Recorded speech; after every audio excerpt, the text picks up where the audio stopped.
कौन है? आत्मिक लोग हैं, आत्मिक इजरायली हैं। उस समय जो है फिजिकल इजरायली होते थे, जिन्हें परमेश्वर ने चुना था, अपने लोग ठहराया था और उनके लिए छुटकारे का कार्य किया था। वो मिस्र में गुलाम थे, वो मिस्र में जो है स्वतंत्र नहीं थे। परमेश्वर ने मूसा को भेजा, उसको तैयार किया उनके छुटकारे के लिए, और उनको वो वहां से छुड़ा के निकाल के जो है लेके आया। और एक मार्ग में जब वो जा रहे हैं तब की ये बात है, जो परमेश्वर उनको याद दिला रहा है कि परमेश्वर ने उनके जीवन में कैसे कैसे कार्य किए हैं। आज हम लोग जो आत्मिक इजरायली हैं, हमारे लिए भी ऐसा ही है। हमें भी परमेश्वर उन लोगों से अलग लेके आया है जो अभी भी उस मार्ग में है, जो चौड़ा है, जो भव्य है, जहां सुख विलास है, लेकिन जिसका द्वार आग में खुलता है। हमें वहां से वो निकाल के अलग लेके आया है और हमें एक सक्रिय मार्ग से जो है वो लेके जा रहा है उस देश तक जो हमारा निज देश है, जो प्रभु यीशु मसीह स्थान हमारे लिए तैयार करने गया है। उस मार्ग में संकट है, जैसे इजरायलियों जब निकले थे उनके मार्ग में संकट आए, समस्या आई, घटी आई, भूख आई, प्यास आई। वो ही बात इस मार्ग में भी है, जो मसीह का मार्ग है जिसमें हम लोग चल रहे हैं। परमेश्वर वहां इजरायलियों को याद दिला रहा है जो फिजिकल इजराइल है, और वो ही बात वो मुझे और आपको भी याद दिला रहा है जो आत्मिक इजराइल है। यहाँ पे परमेश्वर का वचन में लिखा है, पहली आयत से जब हम पढ़ते हैं, जो जो आज्ञा मैं आज तुझे सुनाता हूं उन सबों पर चलने की चौकसी करना, इसलिए कि तुम जीवित रहो और बढ़ते रहो, और जिस देश के विषय में यहोवा ने तुम्हारे पूर्वजों से शपथ खाई है उसमें जाकर अब उसके अधिकारी हो जाओ। एक देश जिसकी परमेश्वर ने मुझसे आपसे शपथ खाई है, वो सियोन देश, वो हमारा देश, जो हम गाना गाते हैं, सियोन देश हमारा देश, रहते हैं हम परदेश। ये हम परदेश में हैं अभी। जो इस पृथ्वी है प्रत्येक मनुष्य के लिए परदेश है, और वो यात्रा कर रहा है। और वो यात्रा के लिए परमेश्वर ने कहा वचन में दो मार्ग हैं, एक चौड़ा मार्ग है, एक सकरा मार्ग है। चुनाव मेरा है, चुनाव आपका है, चुनाव प्रत्येक मनुष्य का है कि वो कौन से मार्ग से होके यात्रा करना चाहता है। एक का द्वार खुलता है, जो चौड़ा मार्ग है, भव्य मार्ग है, उसका द्वार खुलता है नरक के उस आग में जहां शैतान और उसकी सेना के लिए तैयार किया गया है। और दूसरे का मार्ग जो द्वार है वो खुलता है स्वर्ग में, जहां के विषय में प्रभु परमेश्वर ने अभी जब हमने पढ़ा तो उस देश के बारे में बताया, वहां पे क्या क्या खूबियां हैं। वो इस भौतिक स्थान के बारे में लिखा है, लेकिन जब हम आत्मिक रूप से उसको देखते हैं तो स्वर्ग की खूबियां हमारे सामने आती हैं, जो प्रकाशित वाक्य में लिखी है। वहां सोने की सड़कें हैं, वहां ना दुख है, ना तकलीफ है, ना भूख है, ना प्यास है, ना रोना है, ना आंसू है। वहां पे कोई भी ऐसी बात नहीं है। लेकिन मनुष्य इस पृथ्वी पे रहते हुए कौन से मार्ग को चुनता है, ये मनुष्य के ऊपर निर्भर करता है कि वो उसको कहां तक पहुंचाएगा। अगर हम किसी स्थान में जाना है तो हमें उस स्थान में जाने वाला मार्ग चुनना पड़ेगा। हमें ये नहीं कि किसी दूसरे मार्ग की ओर हम चल दे जो हमें किसी दूसरे गलत स्थान पे पहुंचा दे। अगर हमें बॉम्बे जाना है तो वहां का मार्ग चुनना पड़ेगा, कलकत्ता जाना है तो वहां का मार्ग चुनना पड़ेगा। अगर हम गलत मार्ग पकड़ लेते हैं तो हम भटकते हुए किसी गलत स्थान में पहुंच जाएंगे। ऐसे ही ये मार्ग भी है जो आत्मिक मार्ग है। अगर हम आत्मिक मार्ग गलत मार्ग पकड़ लेते हैं तो वो हमारे लिए बहुत ही नुकसान भरा मार्ग है। संसार में तो हमें लगेगा उस मार्ग में कि हम बहुत मजे में हैं, बहुत सुख विलास में हैं, हर एक चीज हमारे को मुहैया हो रही है, हमारे को कोई तकलीफ नहीं है, कोई चिंता नहीं है, कोई घबराहट नहीं है, धन दौलत है, पैसा है, सब कुछ है। और इस्तेमाल करने वाली चीजें हैं, नशे की चीजें हैं, और बहुत सी ऐसी बातें हैं जिसमें हम लिप्त होके जो है अपने आप को नाश करते हैं और उस स्थान पे पहुंचते हैं जो शैतान और उसकी सेना के लिए तैयार किया गया है।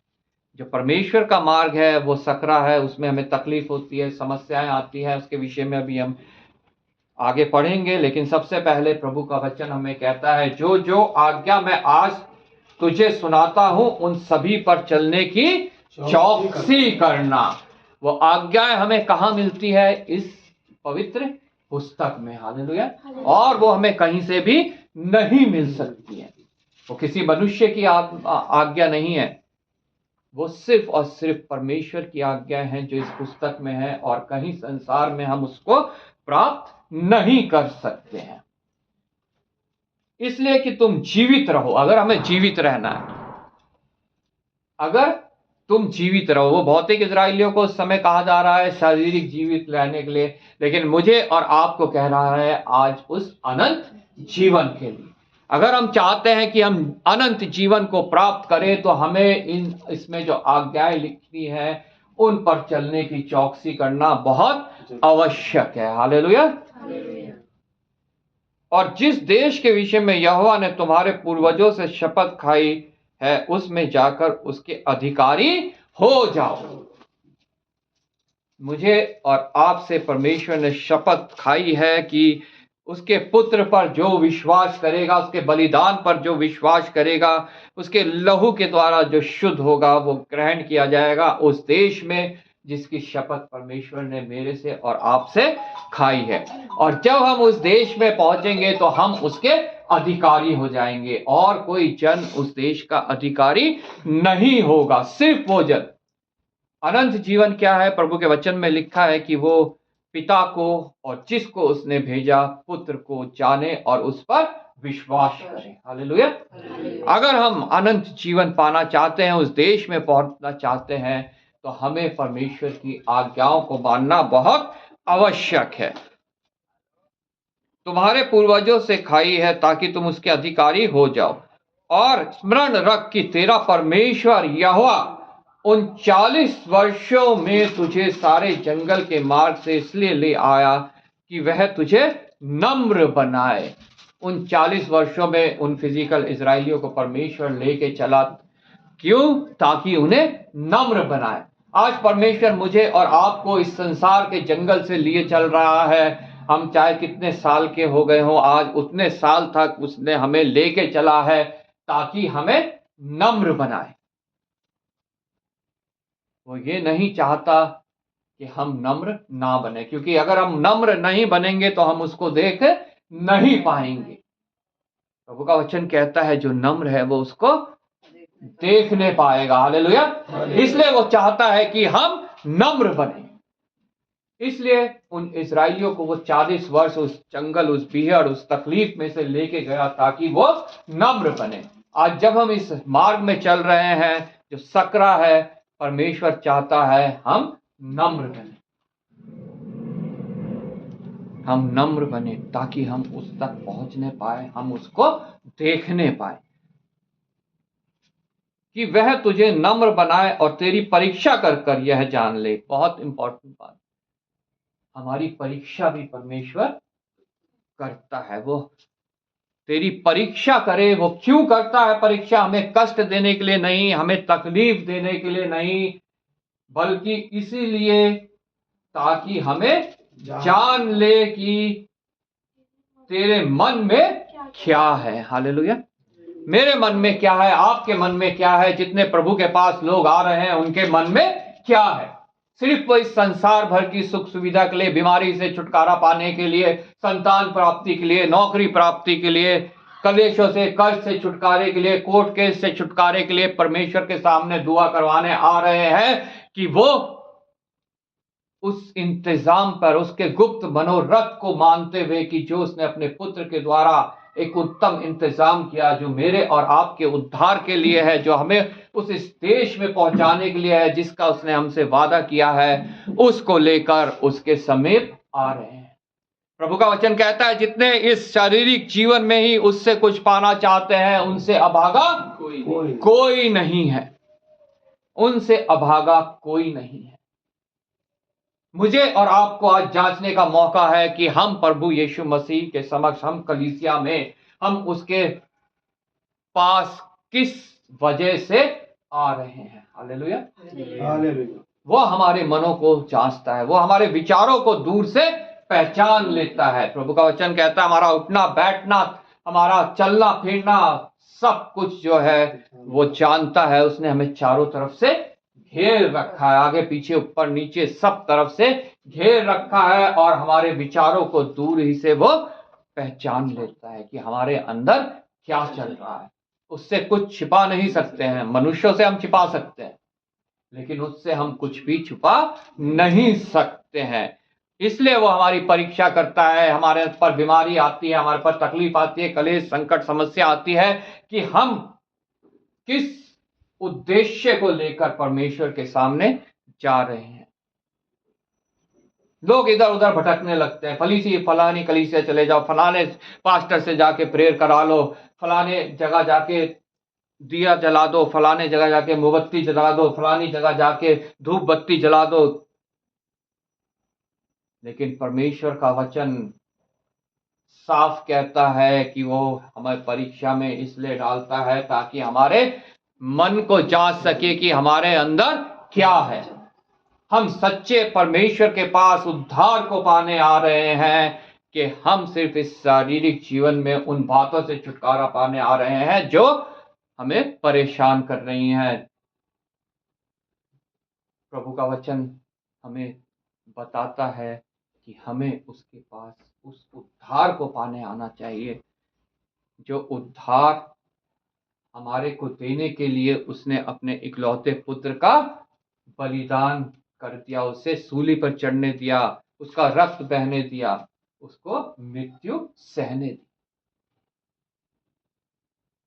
कि वह तुझे नम्र बनाए और तेरी परीक्षा कर कर यह जान ले कि तेरे मन में क्या है, और कि तू उसकी आज्ञाओं का पालन करेगा या नहीं करेगा। वो हमारे मन को जांच लेता है। ये तो इस अपने फायदे के लिए मेरे पास आया है, ये मेरे वचन को फॉलो नहीं करेगा, ये मेरी आज्ञा का पालन नहीं करेगा। तो आज हम अपने आप को परमेश्वर को समर्पित करें, अपना पूर्ण समर्पण उसको दे कि हमारे जीवन में कुछ भी होता रहे, हम तेरी आज्ञा का पालन करेंगे। हालेलुया। हम तेरी क्योंकि हम संसार भर के सुख के लिए तेरे पास नहीं, हम उस अनंत सुख के लिए तेरे पास आते हैं जिसका तूने हमसे वादा किया है। उसने तुझको नम्र बनाया और भूखा भी होने दिया। वो हमारे को नम्र भी बनाता है और हमें भूखा भी होने देता है। भूखा क्यों होने देता है? ताकि हम जान लें कि मनुष्य केवल रोटी ही से नहीं, बल्कि हर एक उस वचन से जो परमेश्वर के मुंह से निकला है उससे जीवित रहेगा। रोटी से सिर्फ ये शरीर जीवित रह सकता है, वो भी कुछ समय के लिए। वचन बताता है 70 या बल के कारण 80 वर्ष। लेकिन प्रभु के वचन के द्वारा, उसकी आज्ञा मानने, उसका पालन करने के द्वारा हम अनंत काल के लिए जीवित रह सकते हैं। हालेलुया।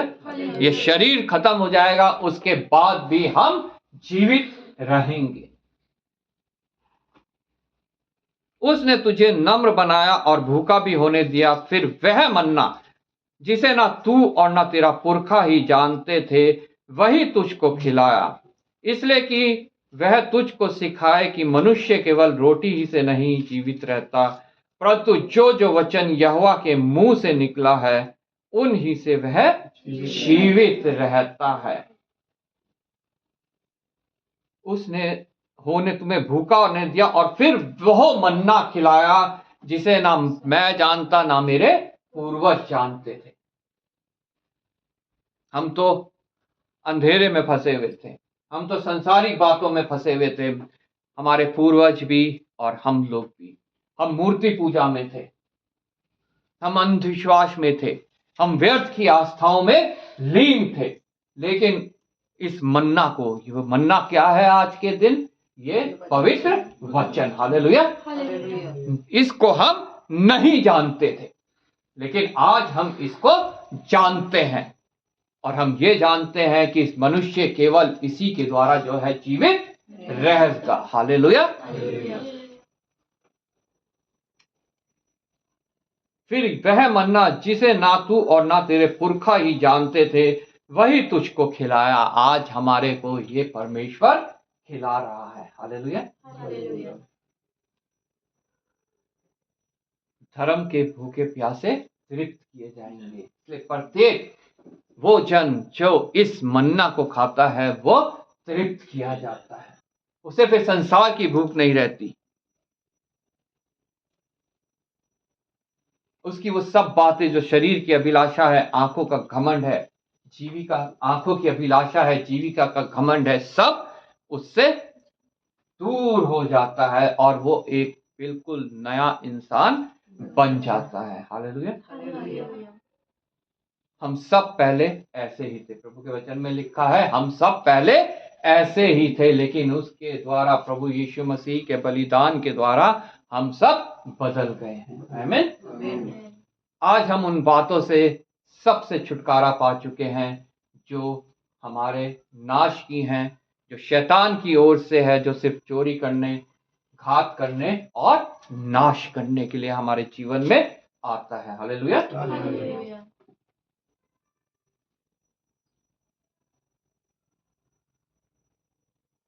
आगे जब हम 10वीं आयत में पढ़ते हैं, वहां लिखा है और तू पेट भर खाएगा और उस उत्तम देश के कारण जो तेरा परमेश्वर यहोवा तुझे देगा उसे धन्य कहेगा। हालेलुया। वो देश जो परमेश्वर हमें देगा, हमें सदैव उसके लिए उसका धन्यवाद करते रहना चाहिए, उसके गाइडेंस मांगनी चाहिए, उससे अच्छी सही निर्णय लेने की आत्मा हमारे को मांगनी चाहिए। हमारा उसकी जो उसने आत्मा अपने लोगों के लिए इस संसार में भेज रखी है, उसको हमें स्वीकार करना चाहिए और उसकी गाइडेंस में चलते हुए हमें उस मार्ग में जो सकरा है उस जगह तक पहुंचना है जो परमेश्वर जगह हमारे को देने को है। 4th आयत से यहाँ लिखा है इन 40 वर्षों में तेरे वस्त्र पुराने ना हुए, ना तेरे तन से नहीं गिरे और ना तेरे पांव फूले। जब परमेश्वर हमें निकाल के ले आता है तो वो हमारे को जो है संभालता भी है, अपनी सुरक्षा भी देता है और अपने साथ चलने के लिए हमारे को सामर्थ्य भी देता है। हालेलुया। लेकिन वो हमारी परीक्षा करता है।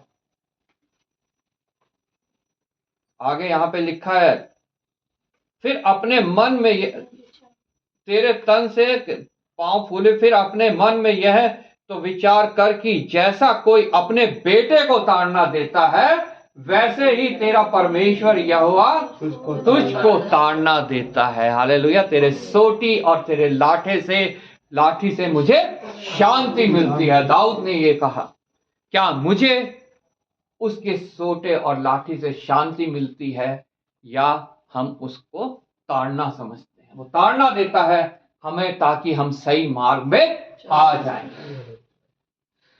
हम उसके बेटे और बेटी हैं। यूहन्ना रचित सुसमाचार उसके पहले अध्याय 12वीं आयत में लिखा है जितने उसको अपना लेते हैं उनको उसकी संतान होने का अधिकार मिलता है। हमें वो अधिकार मिल चुका है, हम उसके बेटे बेटी बन चुके हैं, तो हमारे को उसके सोटे और उसकी लाठी से शांति मिलनी चाहिए। हालेलुया।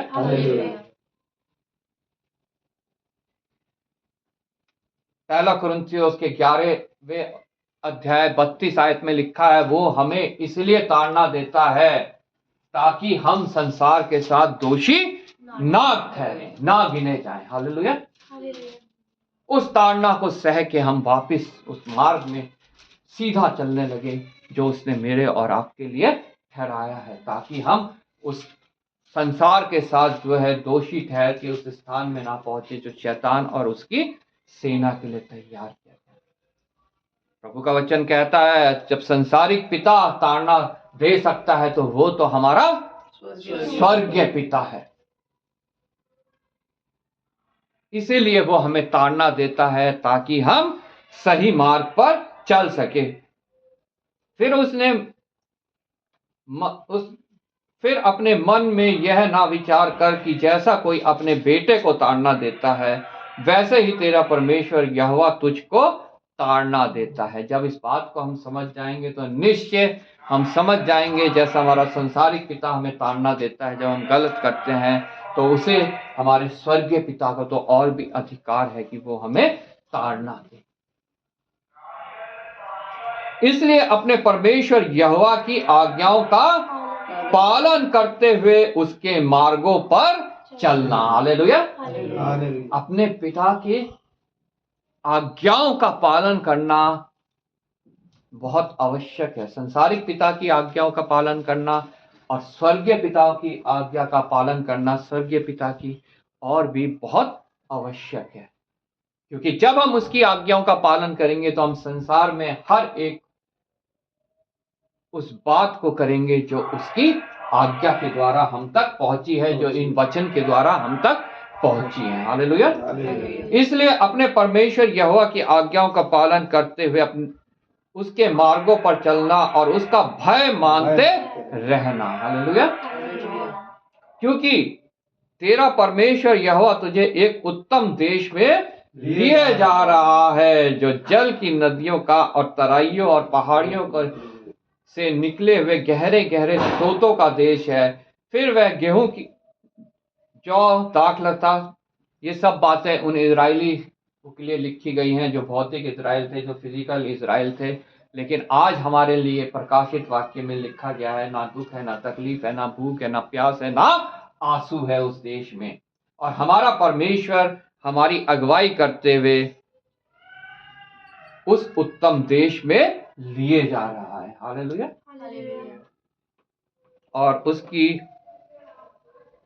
जो मार्गदर्शन है, जो हमारा टूर प्लान है, वो हमारे को इस पुस्तक में मिलता है, जिसे पवित्र बाइबल कहा जाता है। हालेलुया।